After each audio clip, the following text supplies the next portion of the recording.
Fala pessoal, sejam bem-vindos a mais um episódio do CMcast. Hoje estamos gravando o 10º episódio e é com muito prazer que eu apresento vocês, clientes, amigos, foram convidados hoje aqui para esse episódio e ninguém melhor do que eles, né, para falar um pouco, né, de como que eles pegaram uma ideia que saiu de dentro de casa, né, com alguns amigos e transformaram em um business.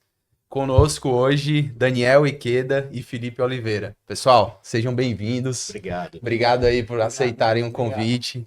Bom, Gratidão. eu sempre gosto de iniciar o nosso podcast dando oportunidade para vocês falarem um pouco sobre a história de vocês, falar um pouco quem é Daniel, quem é o Felipe e como é que surgiu, né, essa empresa, que hoje é uma empresa que é bem conhecida no mercado. Pessoal, fica à vontade, sejam muito bem-vindos aí ao nosso episódio, é um prazer tê-los aqui. Obrigado pelo convite. Bora lá, Primeiramente, queria agradecer o convite, né? E parabenizar pela iniciativa, né? Que eu acho que é bem engrandecedora essa tua iniciativa e fortalece bastante o setor, né? O nosso setor. Então, parabéns aí pela iniciativa e obrigado pelo convite. Bom demais estar aqui, gratidão. Né? Vai ser um prazer contar um pouquinho do que a gente andou aprontando aí nos últimos 6 anos e meio, nessa trajetória do Fogo 36. Nós somos amigos aí há mais de 20 anos, né, Daniel? Nos conhecemos na faculdade de Direito, então viemos de outros mercados. Foi algo bem espontâneo, como você já iniciou, onde a gente gostava muito de se reunir para fazer os churrascos, os tradicionais churrascos que todo mundo gosta. Normalmente eram nas quartas-feiras, dia de jogo de futebol. Então a gente gostava muito de estar reunido, sempre era na casa de um, de outro, de vários amigos nossos. E aí a gente deu uma cansadinha, né, Daniel, de fazer o tradicional picanha, linguiça e tal. Maminha, né? E daí a gente começou a inovar os cortes. Bom, Felipe Oliveira, venho aí do mercado imobiliário, trabalhei 20 e poucos anos no mercado imobiliário, iniciei pelo direito com o Daniel. E há 6 anos e meio a gente flertou com essa possibilidade aí de fazer do hobby um negócio.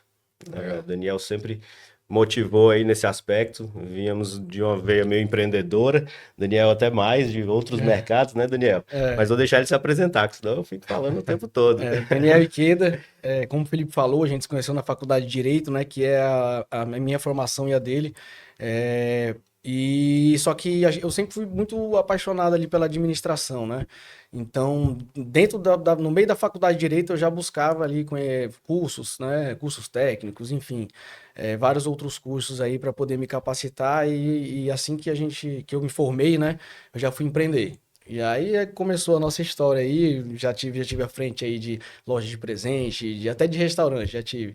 Legal. E nesse meio tempo aí, né, a gente já era amigo há mais de 20 anos, e aí a gente, nesse churrasco, como o Felipe falou, das quartas-feiras, né, que a gente fazia, que era sagrado, a gente não deixava passar nenhuma, né, a gente, cansado da mesmice ali, da picanha, maminha, como ele tinha falado, a gente resolveu fazer uns cortes diferentes que eram inviáveis de fazer na hora, né? Por exemplo, uma costela bovina. Se você for fazer uma costela ali na hora do jogo, Sim, o jogo acaba e a costela não ficou pronta, né? legal. Então a gente começou a pensar em cortes de difíceis preparos, né? Que a gente conseguisse otimizar o preparo dele para só finalizar ali na hora do jogo, né? Naquele Naquele momento ali intervalo ali, de né, confraternização que a gente tinha ali juntos ali nas quartas-feiras. Eu acho uma sacada, tipo, animal, porque você tá pegando cortes que geralmente as pessoas teriam um certo receio, né, de fazer um preparo e disponibilizando eles para terem essa experiência. Se a gente for puxar realmente o volume maior de carnes para churrasco vendidas, é a tradicional picanha, a maminha, É, e cortes muito bons, saborosos, são poucos explorados. E assim, eu acho que a ideia de vocês foi muito boa, né? Traz essa experiência, porque não é todo mundo que sabe preparar uma costela, não é todo mundo que sabe preparar uma panceta para deixar no ponto. Sim. E hoje você ter essa possibilidade do cliente fazer a finalização, né, do prato em casa e ter e conseguir consumir um produto de qualidade foi muito bom. E bacana de saber que foi um hobby que virou negócio, né? E é. como é que surgiu assim, cara, esse estalo de virar, pô, um hobby que passou de amigos, né, ali numa quarta-feira de futebol para virar um negócio. Foi algo muito espontâneo, né? A gente sempre teve uma motivação muito forte dos amigos né? Pais de amigos, amigos do amigo, sempre que alguém provava, ficava com aquela expectativa, né? E vontade. Quando você fizer um, faz um para mim também. E aí a gente flertando assim, pô, tem uma possibilidade de negócio aqui nesse. Mas a gente, cada um no seu mundo, no seu mercado, né? Como falei, vim do mercado imobiliário, apesar de ter feito MBA em gestão de negócios, na gestão empresarial, em fazer especialização em direito imobiliário, né? Muito tempo nesse meio, não vou largar o mercado imobiliário, trocar tudo, que já vinha uma bagagem aí de bastante tempo, para começar tudo de novo. E algo que assim, você não tem aquela segurança. Mas sem segurança a gente vai testando, vai amolando os machados.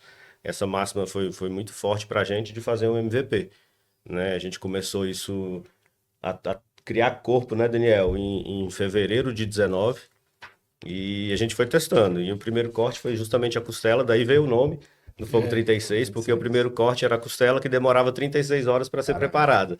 Então, o pré-preparo para finalizar nos jogos, né, tudo nosso tem um porquê de ser feito. Então, a gente começa muito pelo porquê e com muito MVP, o mínimo viável para ver se vai dar certo. E o fogo, porque o fogo é a essência ali da sociedade, né? A gente precisa dele de diversas formas para poder finalizar, né, o alimento, né? De airfryer também, né? Desde a airfryer, Forno, churrasqueira, enfim, diversas formas do fogo para poder finalizar os cortes, os alimentos, então o fogo. E o 36, como o Felipe falou, porque o primeiro corte demorava 36 horas de preparo. Para ser preparado. Então aí ficou fogo Então, 36, né?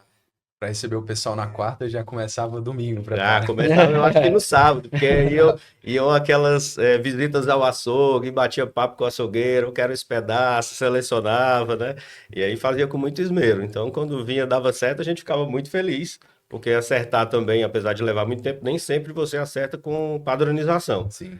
Esse foi um desafio aí de testar. Depende muito do produto, né? De onde você compra. Da origem, né? origem. Então, assim, tem marcas consagradas, como a Cara Preta aí, que a gente, né? Você pode comprar que vai dar certo, né? Mas é difícil você acertar e o valor, né? Tem um valor agregado, mais alto. Isso, então você tem que ter muito cuidado na hora do preparo, né? Testar bastante.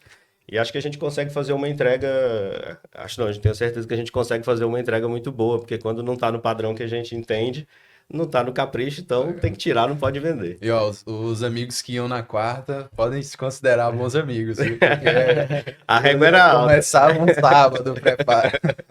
E a régua era alta, eles são exigentes. Legal, legal. E assim, vocês iniciaram em 2019 e a gente sabe que nessa época a gente teve um momento muito desafiador, né, no mundo. E como é que foi passar por isso? Eu imagino que abrir um negócio e ter um cenário, né, desafiador deve ser bem... Nossa. Assim, você né? que veio do ramo imobiliário, o Daniel também que passou por outros segmentos, né? Abriu a empresa e logo depois vinha algo que você não espera. Como é que foi isso para vocês? Se foi bom, se foi positivo ali, vocês poderem mergulhar realmente no negócio e acelerar ele? Sim. Como é que foi essa experiência? Foi desafiador, né? A gente estava olhando um ponto físico para instalar a empresa naquele momento, né, Daniel? E aí foi quando tudo fechou. Ficamos todos desempregados, né? A gente brinca que ficamos todos desempregados, todo mundo geral, né? E foram assim 15 dias que todo mundo parou tudo, realmente a gente parou tudo, não fez nada, ficou com medo, com receio, porque era algo novo e não queria nem ir no supermercado para fazer compras, né? Você via noticiário, ficava muito tenso com isso. Mas daí a gente tentou abrir a cabeça, né, e mergulhar mesmo nesse projeto que ainda era um projeto, a gente já tinha feito as primeiras vendas para alguns clientes, né, desconhecidos, que foi uma coisa assim gratificante, a gente achava que para os amigos elogiarem é uma coisa, daí a um estranho, a um desconhecido fazer uma compra sua e valorizar, isso foi, estamos no caminho certo. Legal. Né? Já foi um termômetro. Já ali, foi né? um termômetro para medir, pô, legal, mas a gente tinha 3 produtos, e aí a gente foi aprimorando eles, né? Nenhum nasceu do jeito que é hoje, a gente ainda consegue aprimorar muita coisa de técnica, de acabamento, de forma de servir, porque a gente pensa muito no cliente, em como é que ele vai finalizar. E aí, nisso tudo, a gente começou a fazer em casa, na bancada de casa, não tinha ainda um ponto extra, começava a comprar as coisas pela internet, essas empresas que tinham sites, porque os WhatsApp não funcionavam como funcionam hoje, que as pessoas te atendem ali com velocidade. Então, pediam um freezer no site, demorava seus 10, 15 dias para chegar e ficava na sala, na varanda, no quarto, né, Daniel? Foi bem desafiador esse momento, né? É um momento assim que a gente nunca imaginou que pudesse passar assim tão cedo, né? Mas assim, como o Felipe falou, foi um momento ali que a gente resolveu, a gente ficou 15 dias parado mesmo, tipo, até do fogo, né? Tipo, a gente se recolheu como todo mundo, só que chegou um momento que a gente falou assim, vamos se encontrar pra gente bater um papo, né? E ver o que a gente vai fazer em relação ao fogo, em relação a tudo e tal. E aí nessa conversa a gente decidiu, não, então vamos arregaçar as mangas, já que o fogo a gente consegue entregar delivery, né, e tal. Então vamos arregaçar a manga, vamos cair pra dentro. E aí foi onde a gente colocou 100% das energias, né? Como o Felipe falou, tava todo mundo desempregado na época, né? Os outros negócios fechados e tudo mais. Então a gente deu um gás mesmo no fogo na época lá do início da pandemia. E aí, graças a Deus, as coisas foram acontecendo assim, de uma forma que a gente nem tipo assim, imaginava, né? A gente já acreditava, porque a gente confiava muito no produto, né? O produto era um produto assim que todo mundo que comia elogiava, então a gente ficou uma surpresa muito boa pra gente, né? Com a pandemia dando esse impulsionamento, impulsionando, na verdade, né? E aí foi desafiador, porque a gente não conseguia alugar um ponto, né, que conseguisse atender a nossas necessidades. A gente não conseguia contratar gente, ninguém, né? porque ninguém podia chamar uma pessoa de fora para poder entrar em casa, né? Enfim, Tinha pelo risco receio que tinha. de ir no supermercado, que dirá contratar alguém estranho para estar trabalhando com você dentro de casa, né? Verdade. Então foi bem desafiador. A gente chegou a ter, na época, 5 endereços simultâneos, né? Sim, Porque a demanda começou a aumentar, e a gente tentando atender ali, e a gente aceitava as encomendas de segunda a quarta, né? E entregava de quinta a sexta e sábado. Só que chegava ali na terça, já acabava. Algumas vezes na segunda-feira já tinha acabado já acabava. A produção, não conseguia atender. E a gente ficava só com a missão de entregar, mas até a questão de entregar era bem interessante, né? Porque também não tinha bastante motoqueiro ali disponível, né, pra gente. Então a gente mesmo ia entregar e assim, eu lembro que a gente tinha que andar com um documento, né? E uma autorização, na verdade. É uma autorização, porque podia parar numa blitz, né? Pô, tá fazendo o que na rua, né? E aí a gente ia entregar, era assim, uma cidade deserta total, né? E batia na porta, entregava e tal. E então era vocês faziam entrega. também ajudava. A gente ajudava. Tinha um motoqueiro, mas como a demanda ali foi assim, bem mais do que a gente imaginava ali no começo, né? Então a gente acabou tendo que fazer tudo. A gente entregava, tudo que precisava a gente fazia, né? A gente estava ocioso em casa, né? Então o fogo foi foi bem legal nessa parte pra gente também, né? De estar ali com a cabeça ocupada, naquele momento bem difícil, né? Que todo mundo tava passando. Nessa trajetória, né, nós tínhamos um outro sócio, o Augusto, importante citá-lo, porque ele foi um cofundador conosco, né, e nos ajudou muito e acelerou tudo com a gente.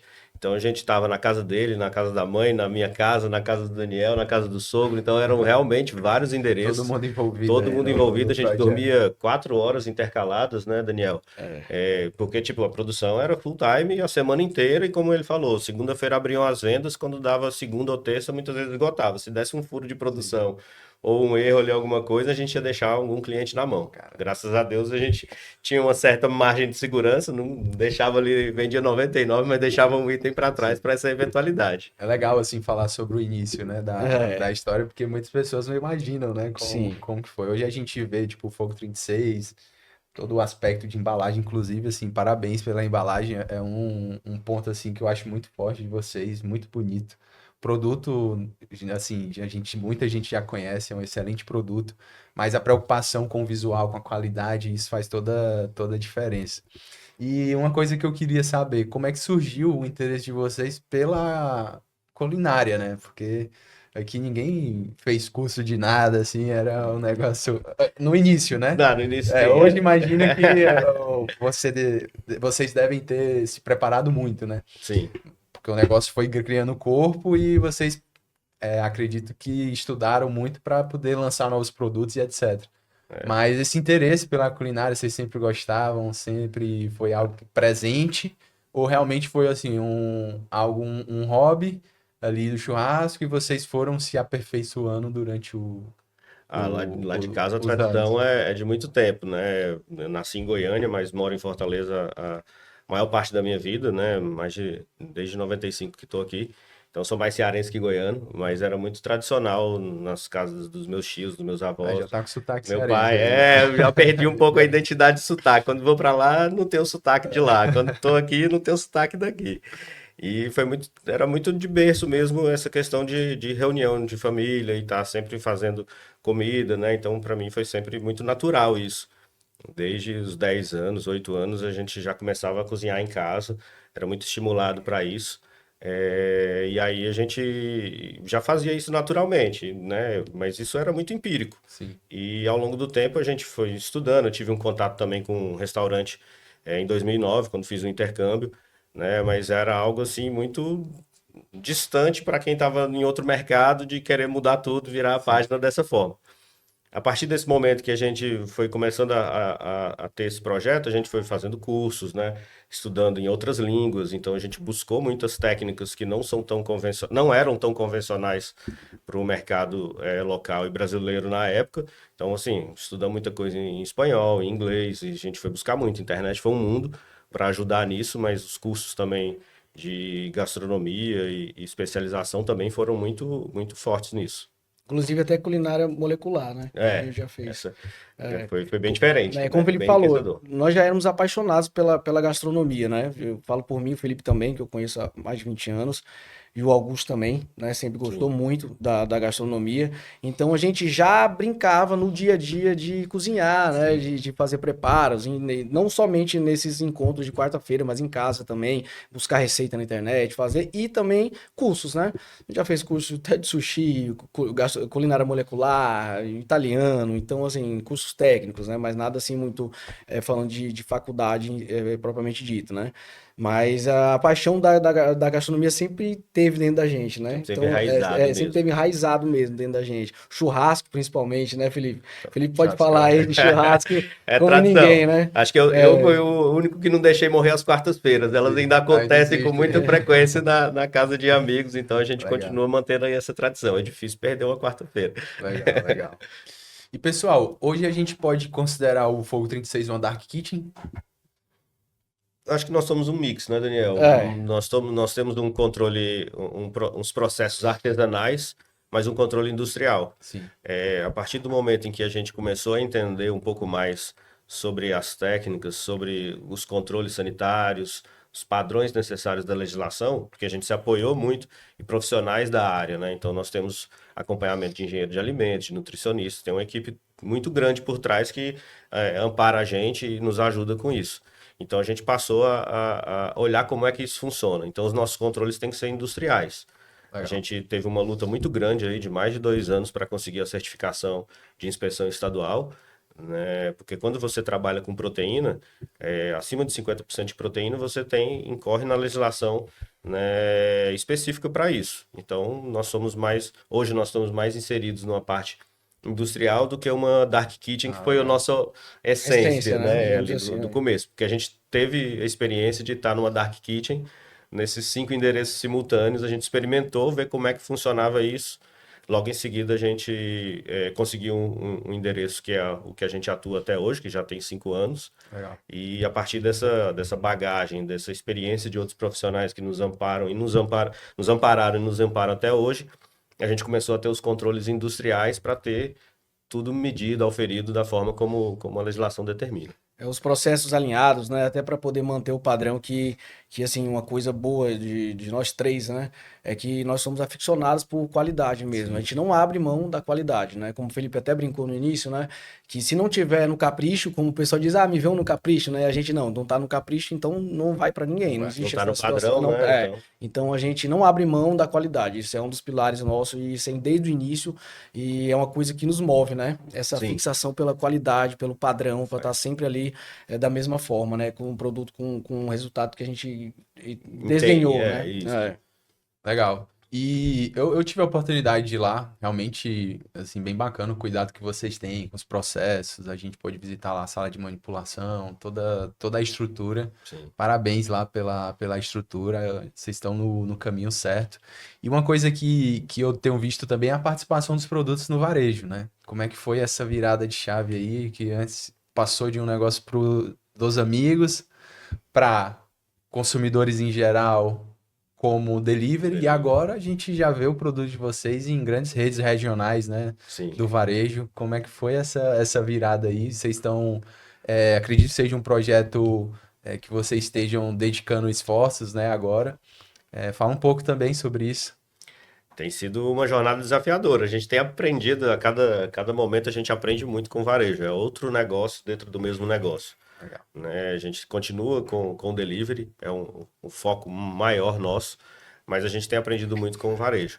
Ele não cabe nele todos os produtos que a gente tem no cardápio, né? No cardápio a gente consegue ter mais variedades, consegue brincar um pouco mais, ter edições limitadas, porque a gente gosta de inovar muito, gosta de trazer produtos que são de difícil preparo ou de longa duração, né? Como o Daniel falou. E aí você não consegue ter essa escala no varejo, né? O varejo é uma coisa que você tem que ter margem, tem que ter volume para poder fazer sentido. Então não dá para você Tratativa fazer uma bem edição diferente, limitada, sim. né? E você tem que ser muito assertivo, porque quando você manda fazer uma embalagem ou desenha um produto para lá, ele é de larga escala. Senão Sim. não faz sentido estar lá, porque o varejo é agressivo. Tudo faz parte, a margem, né, embalagens, então qualidade dos produtos, e aí com valor agregado fica mais difícil você conseguir inserir um produto. Então tem sido uma escola significativa pra gente. Imagino. Tá sendo bem desafiador, né? Já que a gente gosta, né, de desafios, a gente Pelo, encontrou um grande aí pelo para menos uma, poder. uma vez na semana a gente dedica aí a rodar os pontos de venda, entender como é que tá lá na ponta, porque você desenha um formato, combina, mas as coisas fluem de uma forma Sim. diferente. Então sempre mudando, né? Então tem kart, tem Black Friday, tem produto natalino, Semana Santa, e aí É é uma um jogo difícil. mecânica totalmente diferente, né? Muito particular. Muito Muito particular. particular. E até entender isso tudo. Não tem uma escola que a gente tenha bebido dessa fonte. Então tem Sim. muito entre É acertos aprendendo todo dia, né? todo dia. Na Muito verdade, relacionamento. na verdade, a gente tem muito que aprender contigo, né? Também. Quando se fala de varejo, né? Mas Também. assim, a nossa empresa tem 32 anos de mercado, né? A gente começou realmente muito voltado no varejo. Mas de uns anos para cá a gente investiu muito no Sim. food service. E hoje vocês se enquadrariam nesse segmento, né? Tudo que faz preparos Sim. fora de casa, né? Sim. Da residência. Mas o varejo, ele realmente ele tem muitas particularidades. E aqui na nossa região, a gente vê que o associatismo ele é muito forte. Então, assim, é um segmento que ele tem algumas políticas mais agressivas na hora da negociação. Então, você falou sobre relacionamento. Relacionamento também ele é muito importante. Sim. Eu Sim. digo até que ele é fundamental para você É, conseguir entrar em grandes redes. Mas realmente é uma pegada que demanda mais estratégia da nossa parte, de dentro, ou da porta para dentro. Porque aí você vai ter que ver toda a questão das vírgulas ali de custos de CMV para você chegar com a condição, né, que entregue margem para você e pro varejo, sim. né? Então uma mecânica diferente, mas eu acredito que seja importante, principalmente quando você quer escalar o seu negócio. Lógico que quando você vai para uma linha mais exclusiva, que eu acho que isso, cara, muito bom você trabalhar com produtos de qualidade assim superior, exclusividade, porque você vai gerar uma experiência para o teu cliente, mas você tem que ter um braço ali onde você consiga escalar alguns produtos, né? Sim. E eu acho que vocês estão indo bem. Mas, assim, não tem muita fórmula de bolo, não. É uma questão de relacionamento, você conseguir enxergar. Não adianta também você querer entrar no varejo e não ser bom para você, né? Acho que você tem que encontrar ali uma, um cenário que seja bom para ambas as partes. E o grande desafio também, um dos grandes desafios também na entrada do varejo, né? Foi porque a gente tem uma cultura internalizada ali da gente, que a gente, né, costuma dizer que a gente não vende carne, né? A gente vende experiência em forma de carne, né? Então, na entrada do varejo, foi bem desafiador tentar levar um pouco dessa experiência que a gente entregava no B2C, né, para o B2B. Então, assim, até tu comentou da embalagem, né? Tem um amigo nosso que tá com a gente também, a gente chama ele do pai da marca, né? Ele que foi responsável por toda a identidade visual, ele que foi responsável por essas embalagens também, né? Que é o Carlos André. O KDL é fantástico. Então, assim, ele também deu uma ajuda muito grande pra gente. Ajuda até hoje, né? Ele tá com a gente, ele faz parte do time. Então, a gente conseguiu levar, de certa forma, um pouco da experiência Fogo 36 do B2C para o B2B, né? Mas óbvio que é sempre muito mais difícil você levar para um varejo, né? Mas a gente tenta porque a gente, mais uma vez, não vende carne, a gente vende experiência em forma de carne, né? O Cadê, ele faz a curadoria pra gente da marca, né? É sempre uma guerra de braço, uma queda de braço constante do que a gente quer, do que é necessário para a marca, do que um tem de visão, o outro, e o aprendizado com o varejo.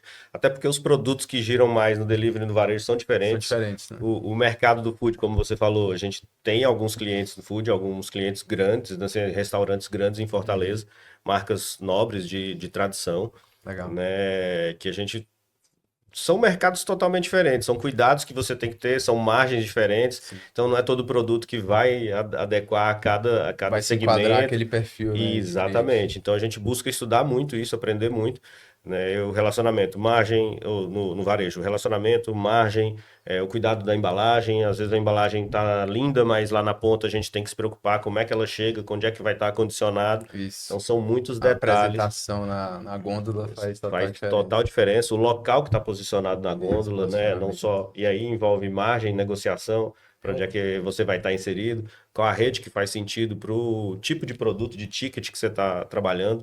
Então não tem, como você disse, não tem fórmula mágica, não tem receita de bolo. Tem que estudar muito, tem que olhar, né, com um olhar crítico para entender o que faz sentido. Porque às vezes você acha que um produto é muito bom e ele não vai performar. Então, Sim. cadastrar é relativamente fácil, que é colocar o produto na prateleira. Mas ele precisa performar, porque Com senão não vai certeza. ser legal nem para você, nem pro varejista. Esse é um ponto importante. Você E fazer uma leitura de onde você vai botar. sim. Porque às vezes o Então, perfil de loja não condiz e você acaba gerando aquela. então, muitas vezes a gente teve que recuar de produto, de rede, tudo isso a gente pensa bastante para evitar ter que dar um passo errado, né? Você dá um passo para trás, não entrando naquilo que você eventualmente gostaria. Mas você dá um passo para não dar um passo em falso, né? É bem isso. Eu acho que a gente tá aprendendo bastante, né, com essa questão do varejo, principalmente tipo sobre produto, né, como o Felipe tava falando, porque existem produtos que parece que foi feito pro varejo, né? E aí é mais de canal de venda, né? Por exemplo, tipo, tem um produto nosso que não gira tanto no B2C, mas no B2B ele é fantástico. Então, assim, a gente entende que também tem um produto para o varejo, né? Então a gente está tentando buscar muito nessa linha de tentar desenvolver produtos, né? Que atendam ali a expectativa do varejo, né? Que é um mercado bem diferente do B2C direto, Legal. né? E não concorram, né? Entre Não, é eles. Não, exato, perfeito, Ah, A ideia legal. também é essa, né? Também que a gente... E eu vejo que vocês falam muito sobre experiência, sobre qualidade, né? Sobre aquilo, tipo, vocês fazem uns testes em todos os produtos. Se for, vocês só colocam no mercado aquilo que é aprovado por vocês. sim, Como é que é esse processo de captação de marcas, de produtos? Isso é uma pergunta pessoal minha como fornecedor para entender sim. e acredito que os nossos telespectadores tenham essa curiosidade também, né? Hoje vocês têm uma preocupação muito grande da originação, né, do produto onde vocês compram, a qualidade. Hoje vocês trabalham com marcas específicas. Vocês gostam de testar bastante produto para realmente ter aquela experiência. Porque hoje o grande desafio de qualquer indústria frigorífica é ter padronização de cortes, né? Eu imagino que vocês, com toda essa cautela, com essa preocupação em ter esse padrão no produto que vocês entregam, devem pesquisar bastante, né? Muito, muito, porque isso envolve. Quando a gente começou a falar de experiência, não era tão batido quanto hoje. Hoje todo mundo fala muito de experiência, mas desde o primeiro momento a gente pensa com o que as pessoas têm de recursos em casa. Não adianta nada ensinar para o cara que você vai comprar um joelho a pururuca, né? Se ele não consegue pururucar com o que ele tem em casa, não faz sentido. Hoje, né, você vai perder muito mais público se o cara tiver que esquentar um óleo, jogar em cima, o risco de se queimar, então sujeira, é muito mais trabalhoso. Então a Precisa gente ser uma experiência traumática. não vai ser legal. Então vai ser difícil com que ele repita isso. A partir desse ponto, a gente pensa, né, de trás para frente. O que a pessoa que não tem recurso, né, qual o recurso que ela tem para conseguir finalizar um corte que seja uma experiência bacana e que ele leve o mérito de ter finalizado tudo isso e faça aquela reunião, né? Porque é essencial ter bons momentos. Acho que a gastronomia, principalmente em casa ou em reuniões de amigos, é você levar uma boa experiência, um bom momento para as pessoas, né?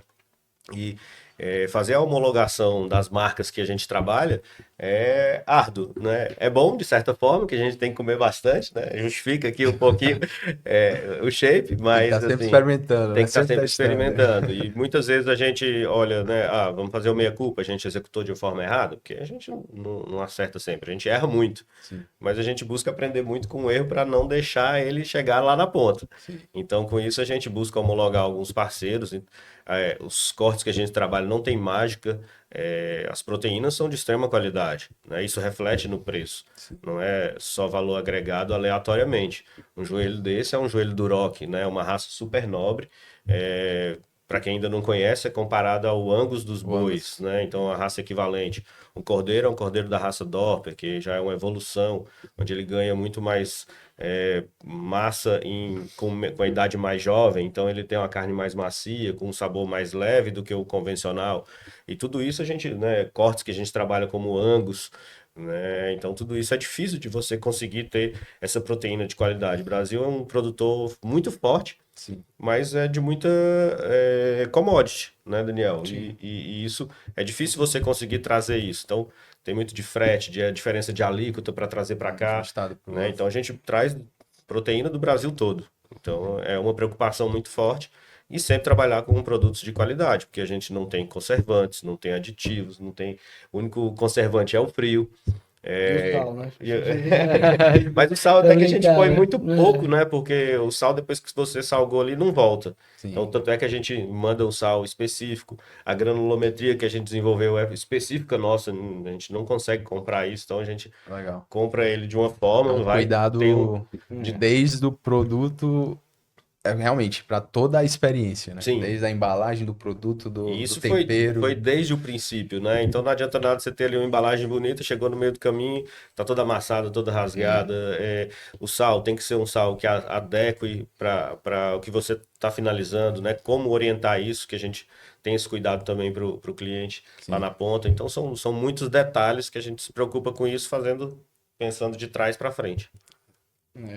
É. E assim, essa busca é incansável, né, pelos fornecedores, né? Como o Felipe falou, assim, pelo nosso processo, se você adquirir uma carne boa, ela vai ficar boa.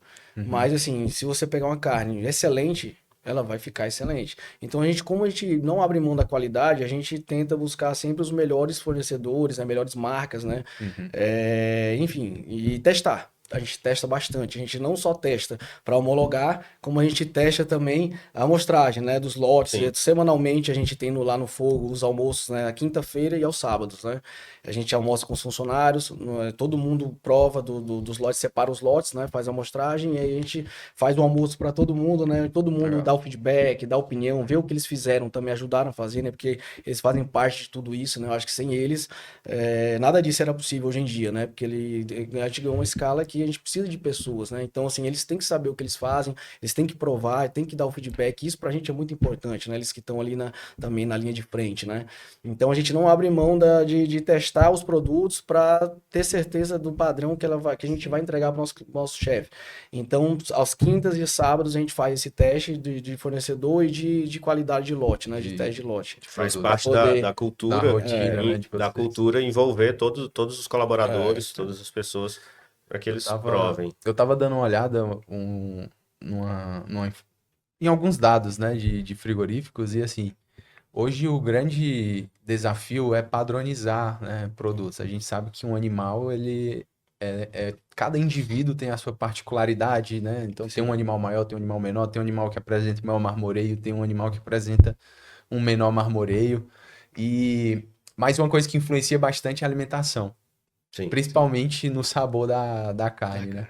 E esses frigoríficos de grande escala, eles acabam tendo que comprar de várias fazendas de estados diferentes, onde elas seguem protocolos de nutrição diferentes. Uhum. Mas a raça, a idade, tudo entra no protocolo daquela marca específica. Sim. Porém, você compra um produto da marca X com variedade, com variações de Cada padrão. planta a gente percebe. Então, Quando vem de uma planta diferente. como distribuidor hoje, esse é um desafio de você trabalhar com marcas assim de grande escala para fornecer para vocês produtos. Pô, isso que vocês fazem é, pô, muito interessante de testar o lote e tudo. Sim. Mas tem esse desafio de você conseguir padronizar. Então a gente tem essa preocupação em ir atrás de fornecedores que realmente consigam manter esse padrão e tenham essa rastreabilidade de todo o processo, né? Desde da criação, da recria, da engorda e Sim. até o abate. Que isso vai ajudar muito na hora da gente chegar para o cliente e oferecer um produto. E esse é um dos critérios que a gente utiliza, né, na seleção dos fornecedores, né? Porque a gente testa uma peça, né? Uma amostra, a gente compra uma peça, testa, aí foi aprovado. A gente busca comprar uma caixa, porque assim, como você está dizendo, é difícil uma indústria de grande porte ela manter esse padrão, né, 100% porque se trata de animal. Então, assim, a gente já chegou a aprovar uma peça de uma marca, e aí a gente pede a caixaria, né, que vem com 12 quilos, 15 quilos, 10 quilos, aí quando chega a gente meio que se decepciona um pouco, porque aí vem lá, vamos lá, 8 peças, em 2 excelentes e ali 6 mais ou menos, né? Então assim, aqui a gente já não consegue homologar esse fornecedor, porque a gente precisa de um padrão, né? Então acho que é muito do que tu falou aí, né? Tipo, vai muito de planta, né, de alimentação e tudo mais, então é difícil encontrar uma empresa que de fato entrega o padrão 100%, né? Que te entrega ali uma caixaria que vai ser difícil você encontrar uma peça ali fora do padrão, né? Esse é o nosso desafio como fornecedor. E, cara, assim, eu vejo que vocês utilizam muitas técnicas de cocção, né? E principalmente cocção de longa duração. Hoje, os Estados Unidos ali tem aquela parte de defumação, né? Muito, muito forte. E vocês praticamente iniciaram já o fogo com técnicas, né, de fora. Sim. Então, fala um pouco sobre as técnicas que vocês usam, assim, lógico, se puder, né? A gente usa várias técnicas, nós usamos várias técnicas, né? Mas vai desde a homologação, que a gente estava falando sobre isso, o descongelamento controlado. Então nós temos câmaras específicas para descongelar no tempo adequado. Cada tamanho de proteína vai levar um tempo e tipo de proteína vai levar um tempo diferente. A gente usa muito o low and slow, né, Daniel? A defumação americana, ela não é tão percebida, aceitável como lá, aqui no Brasil. São culturas totalmente diferentes. Sim. Então, quando a defumação é muito forte, você tende a comer menos aqui e a aceitação ser um pouco menor. Então, a gente tem uma defumação muitas vezes mais leve, uma leitura nossa, né? Até para o nosso público, porque nem sempre o que a gente é bom pra gente vai ser bom pra maioria. O que a gente entende que é bom pra gente, o nosso paladar tá aceitável, vai ser bom pra maioria das pessoas. Então a gente busca fazer um meio termo, né? Então com isso a defumação é mais leve, a gente usa algumas técnicas que não são convencionais da gastronomia, né? Então tem forno, sous vide, defumação, descongelamento, temperaturas e os controles que eu estava falando sobre serem industriais, né? E a rastreabilidade que o Daniel falou. Então é um conjunto de fatores que vai te proporcionar isso, a qualidade das proteínas, o controle de entender que aquela marca, quando ela trabalha com mais de uma planta, né, que você estava falando, muda muito, né? Então, quando vem uma planta do Pará, uma planta do Mato Grosso, uma planta de São Paulo, Goiás, você percebe na hora, não, tá diferente, Diferença. né? Para quem tá vendo no dia a dia, vê. E aí faz parte e ajuda muito quando você começa a subir um outro degrau da escala. Porque aí você consegue tirar o fora do padrão nesse sentido para fazer outros produtos, né? Buscar desenvolver novos produtos, novas técnicas para utilizar esse produto e manter um padrão de qualidade, né? Sem perder o padrão, mas ele não vai ser usado da mesma forma, porque você vai estar usando outros mecanismos para trabalhar aquela proteína. Legal. Bom, eu tava olhando o Instagram de vocês esses dias e também tive uma experiência muito legal um presente que vocês me deram quando eu fui visitar lá, né? Inclusive foi o joelho, né? Eu acho que é muito bom. E nessa embalagem eu vi que tem um QR Code, né? E aí eu Sim. fui lá e, pô, deixa eu ver o que é. Quando eu fui, me direcionou para um vídeo no YouTube me ensinando como era o preparo. Eu achei isso, tipo, muito massa. E aí, o próximo ponto que eu queria entender e explorar aqui de vocês como é que é a participação de vocês, como que vocês enxergam essa presença nas redes sociais e como que vocês usam o digital, né, para estar fomentando a marca de vocês. Eu acho isso uma sacada muito boa, porque assim, você está disponibilizando um produto para finalizar em casa. Mas você não deixa o cliente só, não deixa o cliente desamparado. Você tem ali uma preocupação de ter um vídeo, praticamente um guia, né? Dizendo, ó, você faz isso, aquilo e tal. Achei bem legal. Como o Felipe tinha falado em relação ao desenvolvimento dos produtos, né? Isso faz parte também do desenvolvimento dos produtos, né? A gente sempre pensa em como otimizar, né? Como deixar o processo mais prático e com o melhor resultado, né? Então, o vídeo de modo de preparo que tem no nosso canal no YouTube, né? Que eu acho que poucas empresas falam no YouTube, né? Mas a É, gente bate muito nisso porque é ali onde estão todos os vídeos com os modos de preparo sugerido de cada corte, né? Então a gente, quando vai desenvolver o produto, a gente pensa qual a melhor forma de finalizar esse corte que os nossos chefs vão utilizar em casa, quais são os equipamentos que eles teoricamente vão ter em casa, né? Então a gente é muito preocupado com essa situação. Então a gente sempre desenvolve um modo de preparo com o melhor resultado e mais prático de cada corte. Então, se você for entrar, por exemplo, o joelho tem um vídeo lá, a gente sugerindo finalizar na air fryer, né? Porque aham. pra gente, depois de muito teste, a gente entendeu que é a forma mais prática e o melhor resultado é na air fryer. Mas a gente também coloca no corpo do vídeo, por escrito, um modo de preparo no forno, né? Mas isso faz parte total ali até do desenvolvimento dos produtos, né? A gente pensa, cara, esse produto aqui tá muito bom, mas será que os nossos chefs vão conseguir finalizar em casa com a mesma Sim. praticidade? Tipo, vai ter o mesmo resultado? Não, então calma, então vamos ver o que a gente pode melhorar aqui. Então isso faz parte também do desenvolvimento dos produtos, né? Então a gente entende que fora o YouTube, né, o Instagram, enfim, TikTok, todas as redes sociais hoje em dia são muito importantes, né? Não só para rede social, mas também hoje em dia pessoas fazem negócios, vendem muitas coisas, né, no TikTok, Capta clientes, capta né? clientes. Então, assim, e a gente, como você sabe, é um dark kitchen, né? Teoricamente, um delivery. Então a gente não tem uma loja, um ponto físico, digamos assim, né? Sim. Então a gente tem muito cuidado com as nossas redes sociais, porque ali a gente apresenta o nosso produto, uma oportunidade, é como se fosse a nossa vitrine, né? Eles conseguem ali ter conhecer o nosso produto, né? E, enfim, então a gente acha importantíssimo esse cuidado com as redes sociais, cuidado com o modo de preparo, para poder estar apresentando o nosso produto, né, de uma forma mais tranquila, né? E levando mais uma vez a experiência para o nosso cliente, né? Que o QR Code na caixa já foi um pouco dessa experiência do Aham. B2C que a gente quis levar Legal. pro varejo. Legal. A tecnologia é essencial, faz parte da essência nossa, então usar esses canais, né, foi assim, desde o princípio.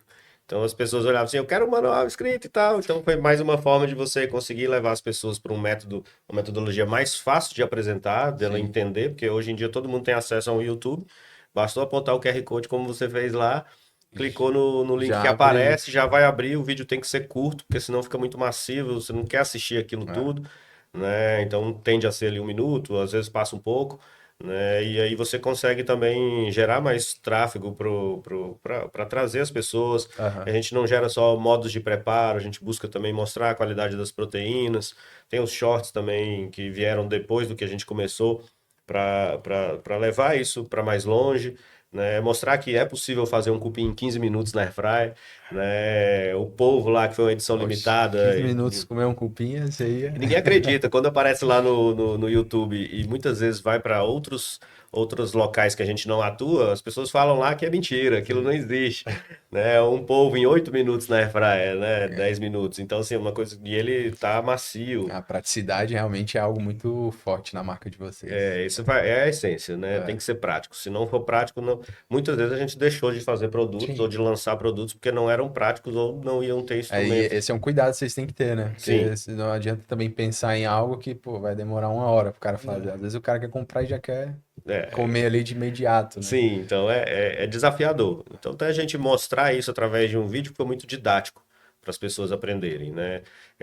Os pedidos são feitos pelo WhatsApp, então você consegue ter um atendimento personalizado, explicar melhor para a pessoa, muitas vezes dizer para ele que não precisa tudo aquilo que ele ia pedir, pode ser com menos, vai atendê-lo tão bem quanto, né? Ou então mostrar para ele que ele está pedindo muito pouco, não vai render, porque a gente trabalha com as proteínas in natura, né? Elas são, Aham. né? Então tudo isso faz parte do storytelling, de contar para as pessoas como é que isso funciona. O Instagram é uma forma também que ajuda muito a gente mostrar os nossos produtos, como o Daniel disse, pela legislação, o espaço que a gente tem não permite uma loja, né? E aí a gente enveredou pelo caminho do varejo, ao invés de abrir uma loja física. Aham. Então a gente tem quebrado muitos paradigmas, né? Quando começamos um joelho, a pessoa lembra logo do dela, né? Um negócio feio, ruim, né?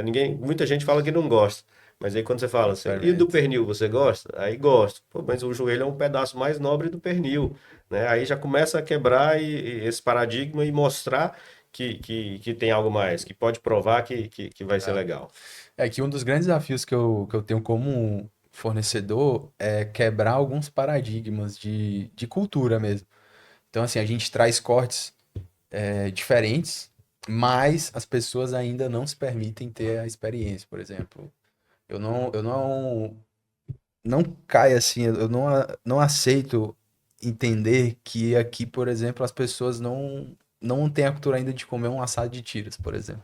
Nossa, é uma Nossa, delícia. nossa. É um corte muito, muito top. Dos Mas prediletos. hoje, se você for botar uma picanha e um assado de tiras, as pessoas vão pegar a picanha. A maioria vai nela. Então tem uma questão cultural ali, algumas barreiras que tem que ser quebradas Sim. realmente.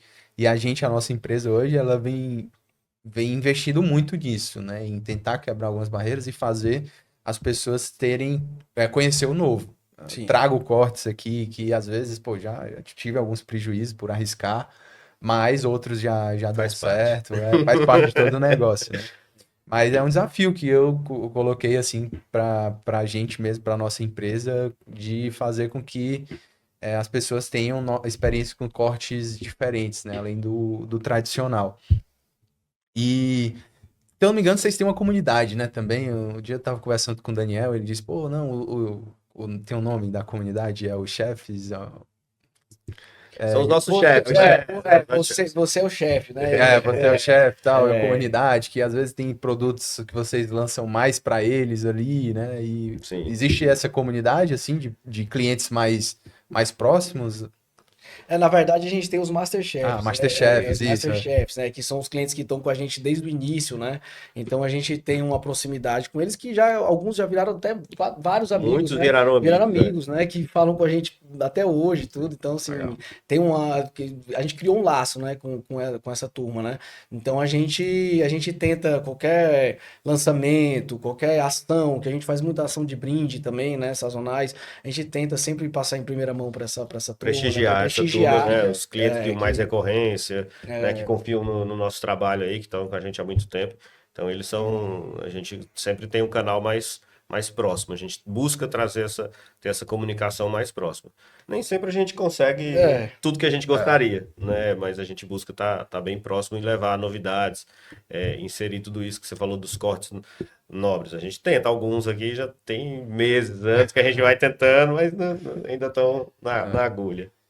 E assim, a gente falou muito de acertos, né, e etc. Mas eu imagino que vocês devem ter tido experiências, né, erros, assim, preparos, cortes que pô, vocês geraram expectativa, mas na realidade pô, não saiu legal. Me fala mais aí sobre o lado difícil também, porque a gente olha assim, pô, um joelho desse. Imagina que vocês tenham testado praticamente o porco inteiro para chegar pô, o joelho vai ser o corte que vai ser a que nós gente- vamos focar, né? Não, nessa caminhada aí tiveram vários códigos assim que a gente, por algum motivo, né, não conseguiu acertar, né? Que a gente falou muito de acerto, como você disse, né? Mas um deles que ficou muito na minha cabeça, eu acho que talvez até do Felipe também, né? Foi o extinto suíno, né? Que a gente, cara, a gente apanhou assim como você não imagina para tentar acertar ali e volta naquela questão da qualidade, enfim, então padrão não agradou. Tipo, se tiver agradado um e tiver agradado os mais ou menos, a gente não tá legal. Então a gente tentou, cara. A Se a gente gente tentou. não tiver segurança de que tá do jeito que a gente entende que vale a pena, né, Daniel? Esse produto foi um produto assim que depois eu acho que a gente poderia até tentar voltar a testar ele, né? Agora com mais, né? Acho que também muito na ânsia de querer fazer de um jeito, muito É. com a cabeça muito viciada em algo assim, e aí acho que não agradou tanto quanto a gente acha que poderia, né? Mas a gente fazia, e, cara, vamos vamos testar agora, todo mundo, vamos comer, vamos juntar todo mundo. Aí sentava, fazia aquilo, Frustrava. a gente contava o primeiro pedaço, cara, tá Não é longe, isso. tá longe, não é isso. Aí o outro, macho, não tá legal, não tá legal. Aí pronto, aí testava de novo. Chegou uma hora que um olhou pro outro assim e falou, Vamos deixar de lado. Deixa pra depois? Vamos pular, né? Vamos Sabe aquela pro outro questão aqui, que e é aí a mais gente volta difícil? depois, né? E até hoje a gente não voltou, mas aí, É. quem sabe, né? Agora a gente consiga chegar num resultado que Eu tô agrade todo mundo, É, né? eu tô provando, por exemplo, a língua bovina, eu já provei umas 10 vezes, E cara. era um ponto que eu ia falar sobre subprodutos, né? Se Sim. vocês tinham esse interesse de explorar esses subprodutos, que hoje a gente tá falando assim, Do mais nobre, do né? mais nobre do mais nobre, mas tem muitos subprodutos também que são muito bons, né? Sim. E é um desafio também ali. Não, a gente fica maquinando, assim, né? Nas viagens que a gente faz, né? É degustações. Pô, eu não gosto de provar muita coisa. Então, assim, às vezes, minha esposa fica assim, né? Pô, a gente vai em 3 restaurantes para jantar numa viagem. Lógico que a gente não pede um prato em Aham. todos, né? Mas pede 1, 2, 3 entradas num. Aí pinga, vai pro outro. E aí prova, né? Com o Daniel, quando a gente faz também as viagens, é da mesma forma, né? E ele, quando tá nas Imagino. viagens, a gente tá sempre provando para querer ver algo e fazer a nossa leitura daquele corte, daquele produto e trazer algo, né, para nossa realidade aqui do Ceará. A língua, como eu estava falando, é um que eu tento e tal, mas não foi ainda algo que eu. Pô, esse vai ser bacana. Por mais que eu tenha vontade e tal, mas ainda não foi aquele, não acertei ainda. Você falou do joelho, né? Sobre quebrar paradigmas e tal. O joelho foi um que a gente quebrou assim.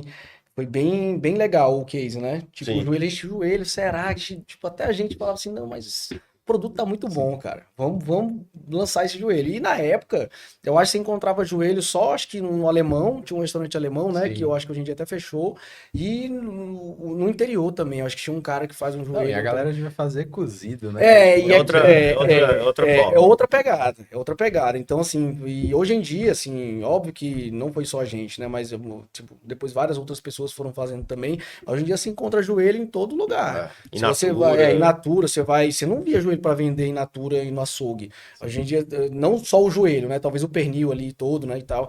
Mas hoje em dia, onde você chega tem um joelho. De alguma forma, ou defumado, ou in natura, ou Até, 36, até enfim. frigoríficos locais já falaram isso pra gente, né? Que tinha um momento antes do fogo e depois do fogo com relação a esse corte, por exemplo. Sim, A gente quebrou um certo paradigma aqui no Ceará. certeza. Porque esse formato, né? Colocar um joelho, como eu disse, né? O nome já é estranho. Você já lembra logo do seu, um negócio que, tipo, não vai tem ser carne, bom. é só. É, só cartilagem, sei lá.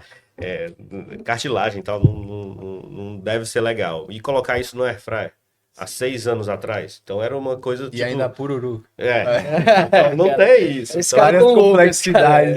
então foi assim, coisa de pensar ao contrário. Ver o que o cara tem aqui, o que eu posso fazer com o que tem aqui.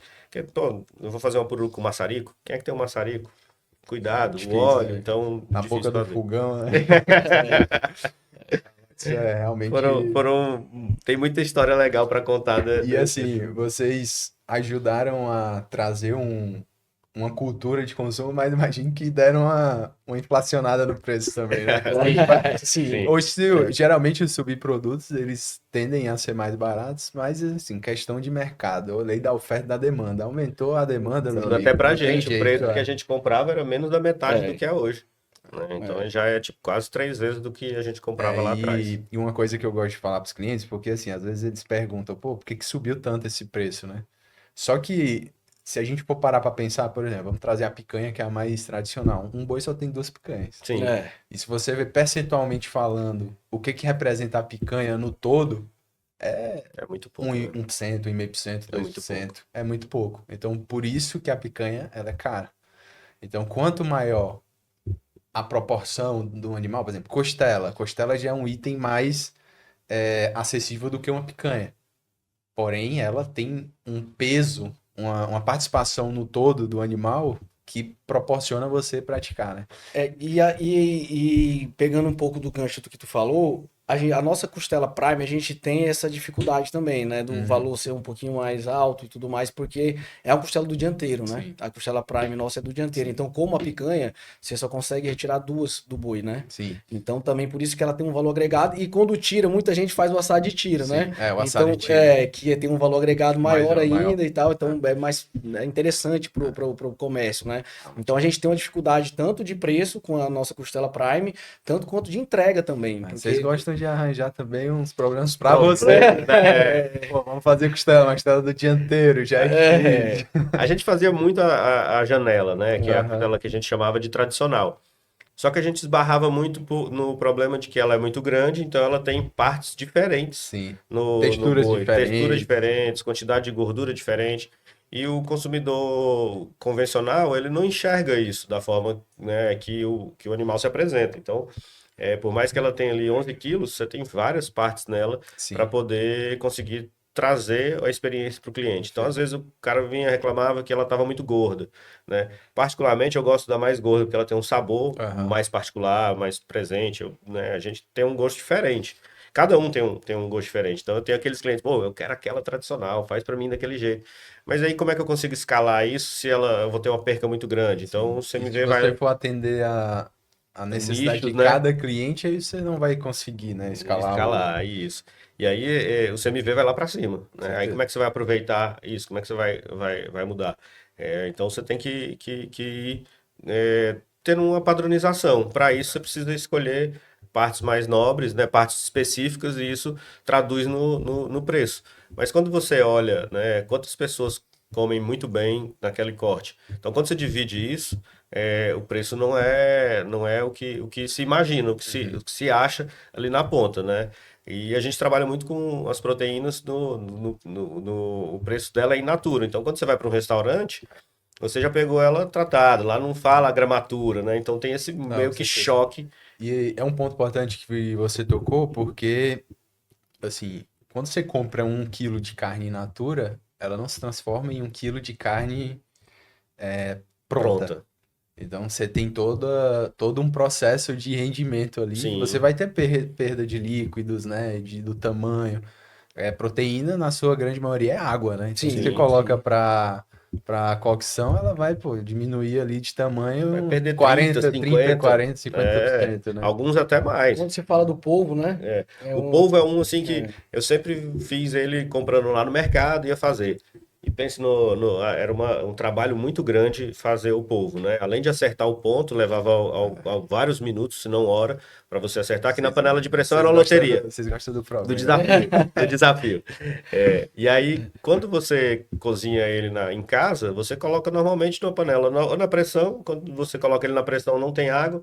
E aí, quando termina, tá cheio d'água, né? Ou então você cozinha ele já na água, na panela aberta, que é melhor de acertar o ponto, você fica mais assertivo.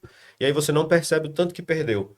E como a gente entrega ele in natura, o povo perde cerca de 50%. Às vezes a pessoa Sim, achava que a gente colocava água. Não, ele sim. está lá in natura e aí você vai usufruir do líquido dele, porque vai estar com um sabor muito mais concentrado para fazer um risoto, para fazer um caldo, ou algo nesse outro sentido. A pessoa vai estar levando tudo, né? Mas ela muitas vezes não vê o preço que ela está pagando num restaurante e acha É. esse produto caro. Só que é muito mais barato do que sem desmerecer o trabalho, porque Não, com tem uma estrutura certeza. enorme no restaurante, né? Então o preço é muito mais barato que você Mas comprar no existem restaurante. muitas complexidades e pontos que o consumidor ele não consegue, né, ter São as quebras de é, paradigma que a gente é, tem que construir com fazendo, certeza. né? E, pessoal, assim, eu tenho algumas perguntas aqui, de curiosidade minha, pra gente discutir. Eu imagino que vocês devam receber muitos feedbacks, né, dos clientes, ainda mais tem os Masterchefs, tem isso. Mas teve algum feedback, assim, que, pô, marcou de algum cliente que chegou pra vocês e, pô, caramba, isso a gente tá no caminho certo. Semanalmente a gente pede os feedbacks é, de todos os clientes que compram, ele né? já está dentro da nossa rotina, né? Todo início de semana a gente pede o feedback dos clientes da semana anterior, assim, se não todos, mas os clientes novos e alguns outros que a gente consegue acessar, né, e pedir o feedback. Então já está dentro da nossa rotina e, cara, assim, a gente recebe feedbacks assim de todo tipo que você imaginar, né? Mas assim, sempre muito legal, sabe? Muito educado, muito bacana a forma como eles falam. E isso aí nos dá energia, né? Combustível aí para poder tocar cada vez mais. Inclusive a gente fez até uma pesquisa, né? Sim. Há um tempo atrás a gente fez uma pesquisa, né, com os nossos clientes, e, enfim, a gente chegou a, salvo engano, 1.500 pessoas, Sim, ou até um foi pouco uma mais. amostragem relativamente grande. E, cara, para Turma nossa teve- surpresa ou não, né, que a gente também já acredita muito no nosso produto, no nosso negócio, foi assim, 95%, 5% bom, cara. E 95% excelente, velho. A gente ficou Legal. muito feliz mesmo com o que Com o aconteceu, resultado. né? Então, assim, isso é importante. A gente tá com esse contato e ouvir, porque também, de vez em quando, a gente erra, mas são erros assim que a gente consegue contornar, que também faz parte da nossa cultura, né? Assim, a gente tem uma coisa que tá dentro da nossa cultura, enraizado mesmo, que é a forma de resolver um problema, né? Que no feedback a gente consegue ter acesso a esses problemas mais fáceis, né? Que às vezes a pessoa se frustra com alguma coisa e ela não vem até você falar, mas quando você provoca, ela Sim. fala, né? E a gente enxerga esse momento como um momento de, assim, uma oportunidade, né? Digamos assim, que é uma oportunidade de você transformar um cliente em fã. Então a gente tenta conduzir da melhor forma, resolver da melhor forma o problema, enfim, quando existe esse problema, né? Para tentar trazer o cliente que teoricamente se frustrou por algum motivo, para se tornar um cliente satisfeito e próximo da gente, né? Enfim. Legal. Então a gente não abre mão também dessa teve resolução. uma situação Porque muito boa. porque todo mundo erra, né? Todo mundo erra. O Ah, com que certeza. diferencia é a forma como você vai conduzir esse erro. Porque, Conduzir. antes de tudo, nós somos clientes, pô. Então a gente sabe o que é que pega ali, como às vezes a gente é tratado, né? Então a gente tem muito esse cuidado. Sim. Quando tem, assim, graças a Deus, são muito poucos os problemas, assim, feedbacks, né? Negativos, mas quando tem, a gente faz questão de ligar pessoalmente pro cliente, entender o que foi que aconteceu, Tem que ser né? resolutivo, né? Tem Para poder que. resolver da melhor forma e atender as expectativas dele, né? Porque a experiência pra gente, ela começa, não é só quando ela recebe o produto e ela vai preparar, né? Mas é desde o início do primeiro contato com o WhatsApp ali que ele vai olhar o cardápio, enfim, ser atendido, até o final, né, da finalização do corte, que ele coloca o sal e que ele vai é, ter aquele momento com as pessoas que ele tá, que ele ama, né? Enfim. Aham. Então a experiência ela inicia ali no contato no WhatsApp até a finalização ali da Legal. refeição, né? No momento em Acompanha casa. todo o processo. Então a gente Acompanha os entende chefes. que para a experiência ser completa ela tem que ir contínua até o final, né? Sem interrupções, né? E lembrando disso, né? Como a gente gosta de ouvir verdadeiramente. Às vezes nem é a gente que erra. Mas a gente faz um meia-culpa de tudo para entender como é que foi o passo a passo. Teve uma situação que foi muito legal, bem no começo. A gente manda o frasco de sal, né? E aquele frasco de sal, ele não vai 100% cheio, vai mais ou menos assim, na metade. Aquilo ali já deve dar umas 50 gramas de sal, mais ou menos.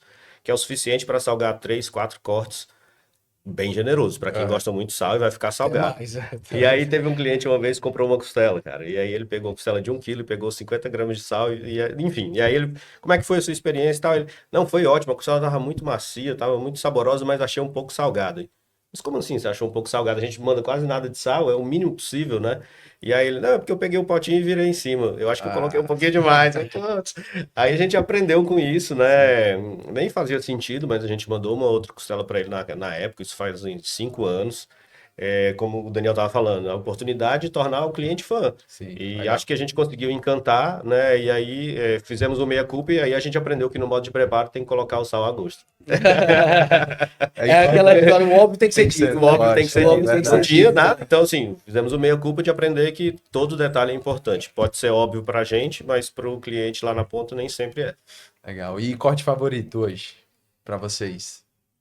Eu tô na Qual? pegada do Flash Iron, Flash né? Que é, Iron. Flat é muito bom. um dos últimos que a gente lançou. O Flat Iron pra mim é um corte ali que você consegue ter a maciez ali do filé, né? E um sabor assim específico mesmo dele, Cara, Flat bem. Iron realmente é muito bom, mas tá hypado. Tá hypado, Eu sou tá. muito de momento, eu acho que nós somos muito de momentos, né? Então, assim, teve momentos lá no início que era costela, depois a gente foi pra panceta.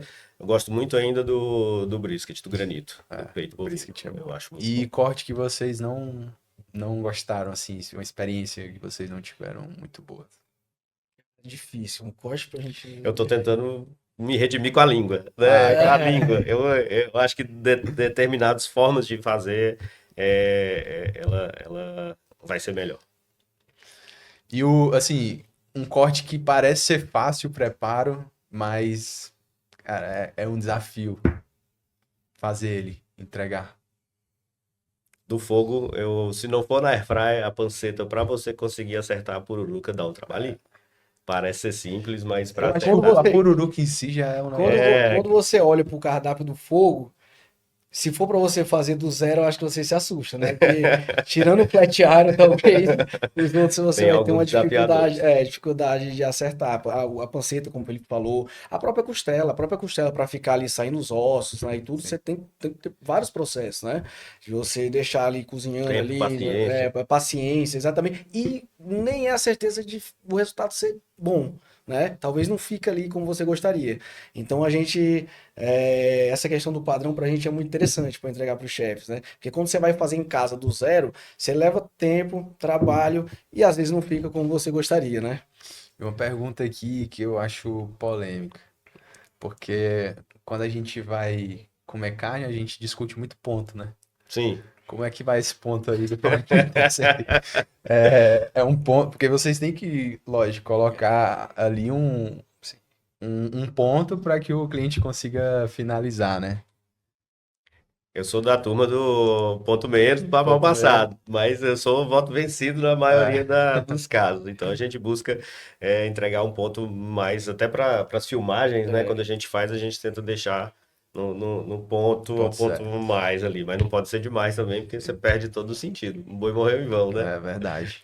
Não, eu gosto ao ponto, né? Ao ponto, mas como o Felipe falou, os nossos produtos a gente tenta deixar um pouco mais para tentar agradar a maioria das pessoas, né? Porque essa questão é muito particular, né? Mas assim, quando a carne ela não tá ali bem passada, né? Então às vezes as pessoas têm não Uma é um resistência, preconceito, né? uma resistência, né? Então a gente tenta deixar ali mais ou menos no meio termo ali que consiga agradar todo Sim. mundo. E como você falou, se você for querer agradar todo mundo, Aí você não você não consegue, consegue. É. não consegue lançar, né? Produzir. Pessoal, chegamos ao fim do nosso episódio. Foi bom, passou rápido. Passo rápido. Uma horinha aí de podcast. Queria agradecer demais vocês aí por terem topado. Eu acho que, assim, vocês têm muitos frutos a colherem na trajetória de vocês. A história de vocês é muito legal. E eu fico muito feliz em poder estar se tornando ali um parceiro como cliente e também agora como fornecedor. E obrigado aí por terem topado vir. A gente que Foi um prazer agradece. recebê-los aqui. Obrigado. E se vocês quiserem deixar alguma mensagem para os clientes de vocês, para futuros clientes, quem quiser conhecer um pouco mais sobre o Fogo 36, onde encontrar os produtos do Fogo 36, pô, pode ficar à vontade. Bom, primeiro é agradecer aí a oportunidade de estarmos juntos aqui, foi engrandecedor, a gente aprendeu muito e tem aprendido muito com você aí nesses contatos que a gente teve, né? Somos clientes aí também, a gente recomenda a CM, tem marcas Obrigado. nobres, como a Cara Preta, que a gente é muito fã, né? Uma marca que tem muito cuidado, muito trabalho, de manejo, de entrega, né? São, assim, coisa que você pode confiar. Então a gente fica muito feliz em estar trabalhando com quem é sério, com quem tem todo esse cuidado, né? Agradecer os nossos clientes, nos colocarmos à disposição. A gente tem um canal, sempre busca ter o canal aberto, WhatsApp, Instagram, YouTube, a gente está sempre à disposição. E é muito rico quando a gente consegue ter feedbacks, né? E fica muito feliz aí de contribuir um pouco com momentos tão agradáveis para as pessoas, né? Participar da mesa é uma responsabilidade muito grande e a gente fica feliz demais em estar nesses momentos e receber essa confiança aí dessa turma toda que a gente tem conquistado aí. Mas é o começo de uma jornada, a gente brinca que é uma maratona aí, tem muita lenha para queimar. Legal. Que faz das palavras do Felipe a minha, queria agradecer também o convite mais uma vez, né? Foi bem legal o bate-papo e dizer que 2026 tem muita coisa legal que vai acontecer aí. Legal. Podem esperar que tem bastante coisa bacana aí que a gente está desenhando, estamos desenvolvendo e tem muita coisa aí para acontecer em 2026, se Deus quiser. Legal. E, pessoal, não deixem de experimentar os produtos da Fogo 36. São produtos realmente muito bons. E é isso, chegamos ao fim do nosso episódio. Finalizamos aqui o 10º episódio. Não deixe de curtir, se inscrever, compartilhar com quem você acha que vai se interessar pelo conteúdo, com alguém que queira, né, saber um pouco mais sobre o início, né, de uma história de empreendedorismo de sucesso. E é isso. Até a próxima.